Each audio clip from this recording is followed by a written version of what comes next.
नमस्कार। आज मैं अगला पार्ट लेके चौथा पार्ट लेके आया हूँ।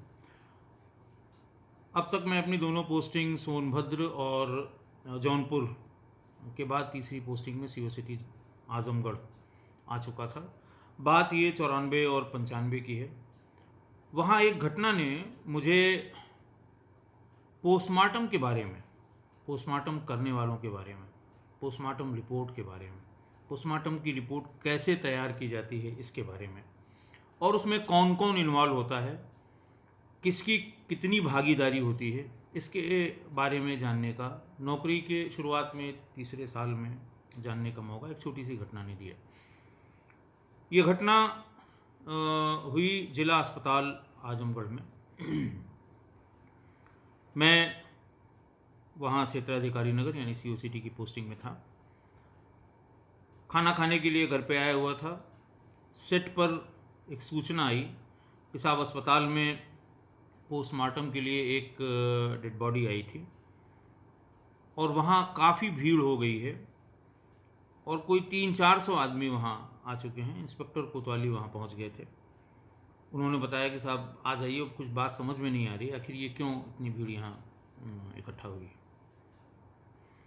उत्सुकतावश मैं भी वहाँ पहुँच गया।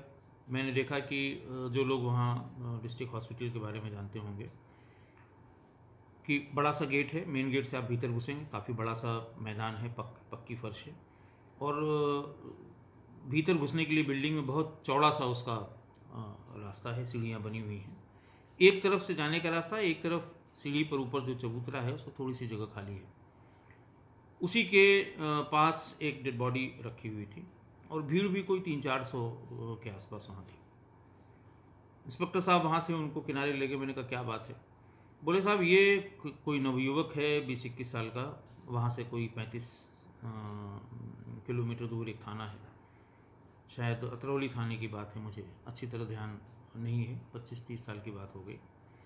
वहाँ से आया है और ये अपने कमरे में अपने पंखे में लटका हुआ मिला था। एग्ज़ाम इसका होने वाला था या हो गया था, एग्ज़ाम से रिलेटेड कोई बात थी और ये खुदकुशी का मामला है। दरोगा जी उस थाने से आए थे और वो पंचायतनामा भर रहे थे। उसके बाद उन्होंने बॉडी सील करके इसको पोस्टमार्टम के लिए, पोस्टमार्टम घर जो होता है पोस्टमार्टम हाउस, उसमें उसको ले जाना था। जैसा कि आप जानते हैं, बॉडी पहले सफ़ेद कपड़े में सील की जाती है, फिर एक बड़ी सी सुई होती है, उसी सुई में तागा डाल के सुई और उसको सिला जाता है। सिलने के बाद उसमें लाख लगाया जाता है, लाल रंग का लाख होता है। लाख की लंबी लंबी स्टिक्स आती हैं, लाख स्टिक्स बोलते हैं, और जो सब इंस्पेक्टर उसको सील करता है वो लाख मोमबत्ती से लाख को गला के और जहाँ जहाँ सिलाई हुई होती है तागे के ऊपर गरम लाख को गिराता है और फिर अपनी सील लगाता है।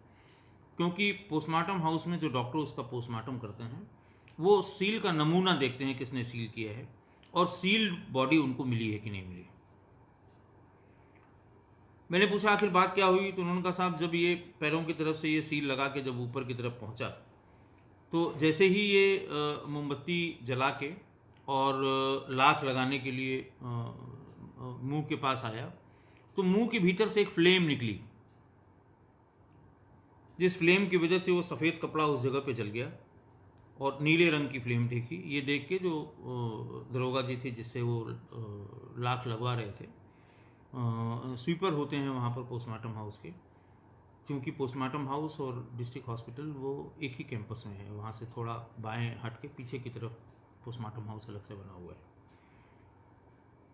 वो डर के वहाँ से चला गया। उसने कहा साहब ये पता नहीं क्या है, इसमें से आग कैसे निकल रही है। एक दूसरे स्वीपर को जो पोस्टमार्टम से रिलेटेड था उसको बुला के उससे कहा गया कि भाई आप सील लगा दीजिए। ये पता नहीं क्यों ऐसा हुआ था। फिर दूसरा कपड़ा सफ़ेद उसमें उसको सिर को उसे सील करने की प्रोसेस की गई और फिर जब उसने दूसरे आदमी ने लाख को गलाने के लिए मोमबत्ती लगाई तो नाक के पास से अचानक जोर की फ्लेम निकली, सफ़ेद कपड़ा उसमें जल गया। अब सबके लिए ये मुश्किल हो गया था कि पता नहीं क्या बात है। कुछ लोगों ने कहा भूत है, कुछ ने कहा देवी देवता है, कुछ ने कहा ब्रह्म बाबा हैं, और इस उत्सुकता में वहाँ भीड़ बढ़ती जा रही थी। थोड़ी देर में परिजन आ गए, बोले साहब हम पोस्टमार्टम नहीं कराएंगे, हम इनको ले जाएंगे और इनका चबूतरा बनाएंगे। काफ़ी भीड़ इकट्ठा हो गई।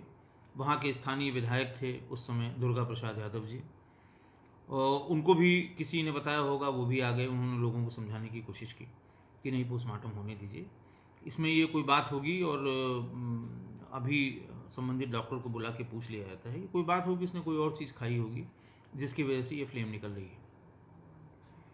भीड़ नहीं मानी, उनकी भी बात नहीं मानी। थोड़ी देर में सीएमओ साहब को बुलाया गया। Doctor A K. द्विवेदी उस समय सीएमओ थे, वो भी बेचारे आ गए।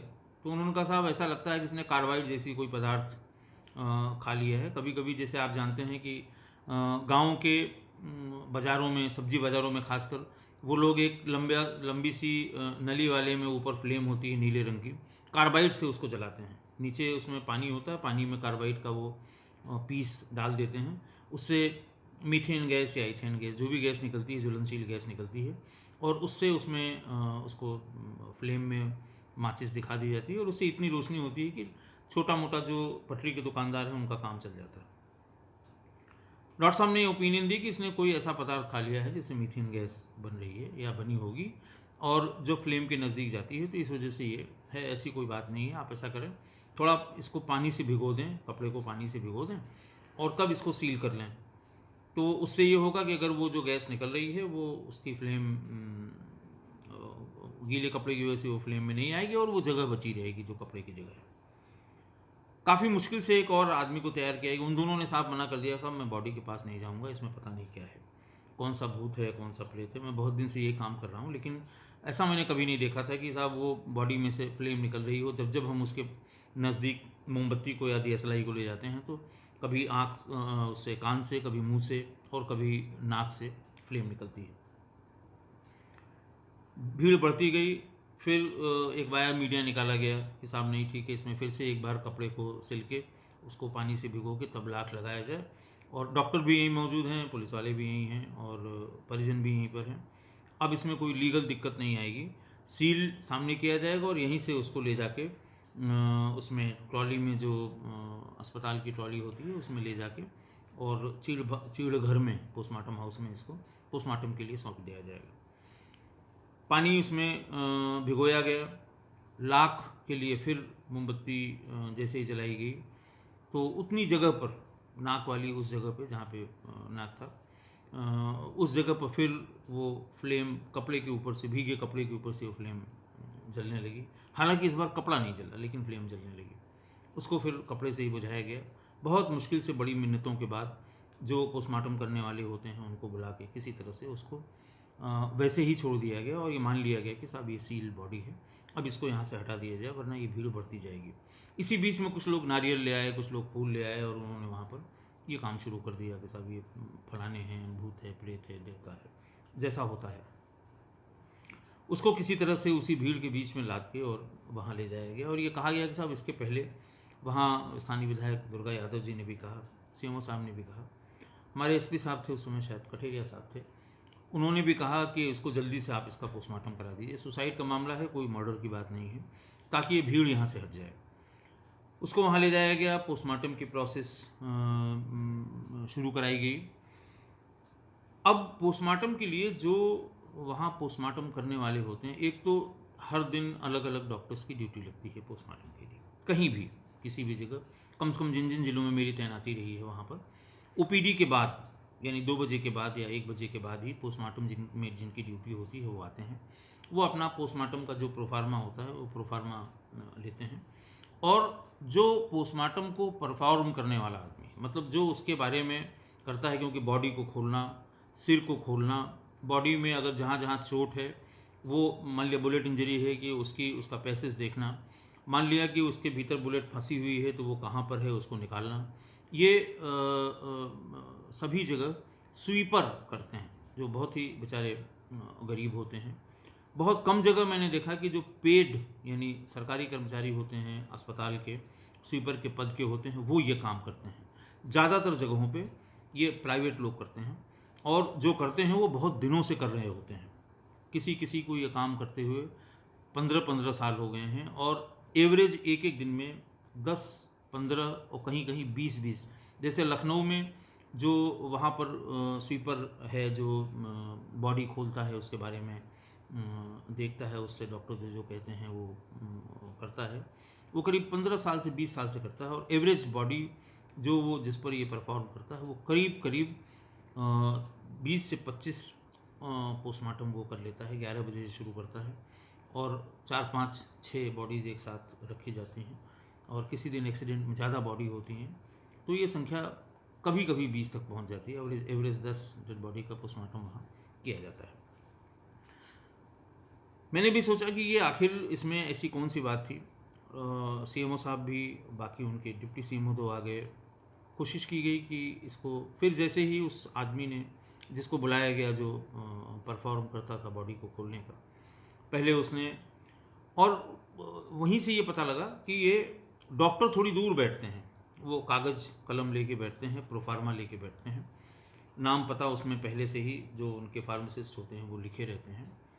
कौन इसको लेके आया है, क्या नाम है, क्या पता है, सब वो अपनी हैंड राइटिंग में भर देते हैं। भरने के बाद बाकी डिटेल्स वो जो स्वीपर होता है वो बताता है।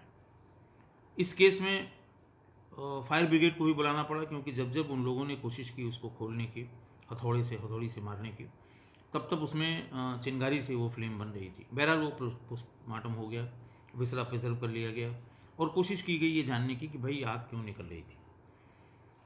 लेकिन इस बार ये जिज्ञासा ज़रूर हो गई कि ये पोस्टमार्टम होता कैसे है, क्योंकि उस समय तो खैर कोई सोशल मीडिया का, इलेक्ट्रॉनिक मीडिया का कोई प्लेटफॉर्म नहीं था, मोबाइल फ़ोन नहीं थे। लेकिन उसके बाद भी आज तक आपने एक्सीडेंट में बहुत ख़राब शेप में जो बॉडी है उसके भी विजुअल्स देखे होंगे, लेकिन किसी ने पोस्टमार्टम करते हुए जो विजुअल होते हैं वो किसी भी प्लेटफॉर्म पे नहीं देखा होगा। वो इसलिए, एक तो इनह्यूमन है, नहीं दिखाना चाहिए उसको, इसलिए उसके बारे में ज़्यादा जानकारी नहीं है। दूसरा ये है कि बॉडी के साथ जो उसका सब विच्छेदन जिसको कहते हैं वो दिखाए जाने से जो उनके परिजन हैं उनकी भी नाराज़गी हो सकती है, इसलिए नहीं दिखाया जाता। लेकिन जो आदमी उसको परफॉर्म करता है बड़े जीवट का आदमी होता है। प्राइवेट आदमी मैंने बताया होते हैं, समाज के सबसे निचले तबके से होते हैं।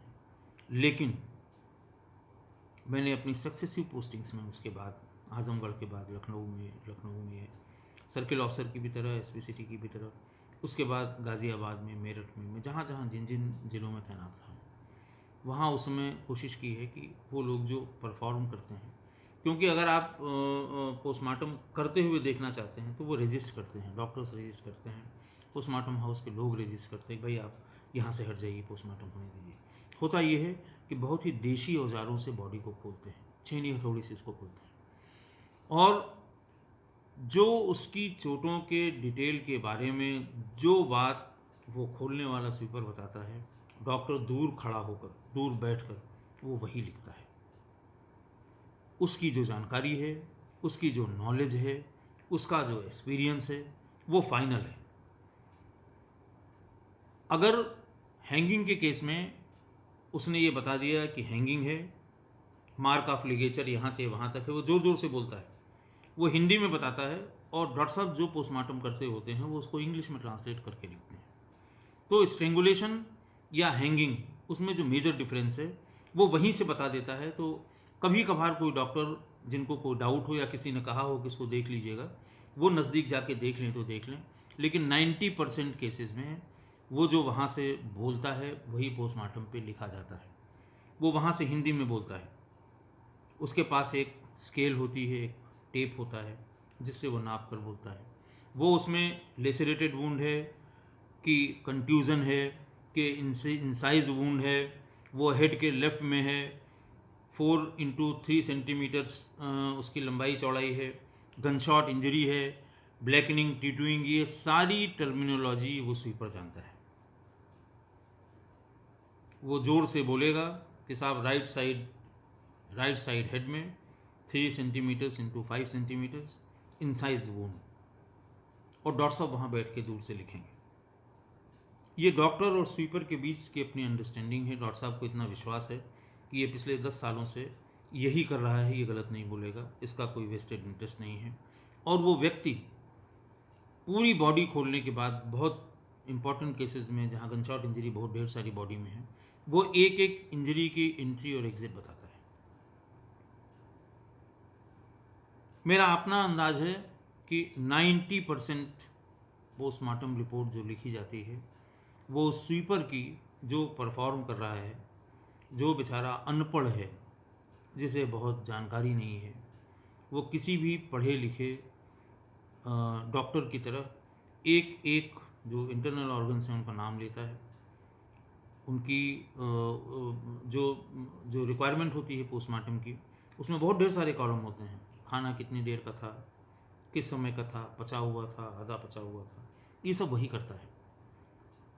जैसा मैंने कहा कि वो पढ़ा लिखा नहीं है, लेकिन जो साइंस हमारी सिर्फ पोस्टमार्टम रिपोर्ट पर है, फॉरेंसिक साइंस और क्रिमिनोलॉजी, जिसमें केसेस का ट्रायल पोस्टमार्टम रिपोर्ट के आधार पर होता है, वो जानकारी सारी वो स्वीपर ही बोलता है।